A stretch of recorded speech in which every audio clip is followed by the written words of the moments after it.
the 1940s post-war America, a nation recovering from the scars of battle and hearts left empty by loss. But while the country sought peace, something darker was lurking beneath the surface, something that preyed on the lonely and the hopeful. Martha Beck was not what society deemed beautiful.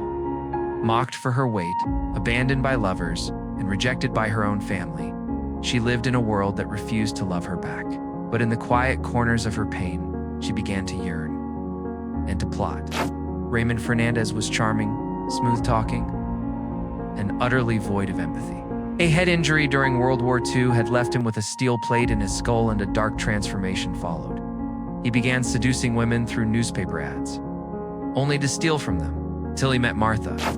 When Martha and Raymond met, it was like gasoline and flame. Her desperation met his manipulation, and a new kind of predator was born. Together, they reinvented themselves as brother and sister, a twisted front to lure unsuspecting women. Their first known victim was a widow seeking love. She invited Raymond into her life, but Martha came to posing as his sister, but hiding jealous rage. When the woman expressed affection, Martha exploded. And with brutal force, love turned to murder. State by state, they traveled, posing, lying, seducing. Some women were robbed, others never seen again. Their weapon wasn't just violence, it was trust. They preyed on the vulnerable, those aching for love. They turned affection into annihilation. In Michigan, they met Delphine Downing, a mother and widow. She welcomed Raymond into her home and her heart.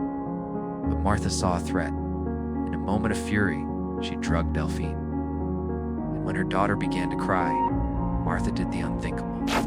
Their final crime brought too much attention. The neighbors heard crying, saw movement, called police. And when the authorities arrived, the truth spilled like blood. The horrors of their crimes were unimaginable, and the facade crumbled. In court, the world watched in horror. Martha claimed she killed for love. Raymond, always smirking, remained cold. The jury needed only 2 hours. Guilty. Both were sentenced to death, executed side by side in 1951. But their legacy still echoes in every lonely heart that seeks love in the dark.